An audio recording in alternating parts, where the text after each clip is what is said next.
আলি, তুমি যে মনোযোগ দিয়ে রান্নাবাড়ি করো, বিয়ে বাড়ির বাবুর্চিরাও এরকম মনোযোগ দিয়ে রান্নাবাড়ি করে। আপনি জানেন আমি এত মনোযোগ দিয়ে অগলেখা কেলিগা রান্না করি? আমগো এই জেলখানার মধ্যে 15-20 জন আছে যারা কোনো অপরাধ না কইরাও সাজা ভোগ করতেছে। এই নিরপরাধ মানুষগুলার লিগা আমি এত মনোযোগ দিয়ে রান্না বান্না করি। ভগবান না এত কষ্ট।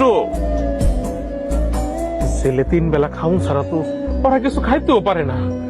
মারে দেখতে মন ছেলে দেখতে পারে না, বাপ মা ভাই বোন পোলাপান কেউ দেখতে পারে না। কেউ না, কেউ কেউ প্রথম প্রথম আয় যে জেলে যাই আমার ভাইটারে আমার বাপটারে দেখাই, কিন্তু কয়দিন গেলে মানুষ ভুইলা যায়। মানুষ মইরা গেলে যেমন ভুইলা যায়, জেলে এলেও না পরিবারের লোকজনগুলি মানুষকে ভুইলা যায়, আর দেখতে হয় না। আর অনেক সময় নিজের কাছের মানুষগুলো কি মনে করে, অপরাধ করছে তো এর লেগে সাজা হয়ে গেছে, পরে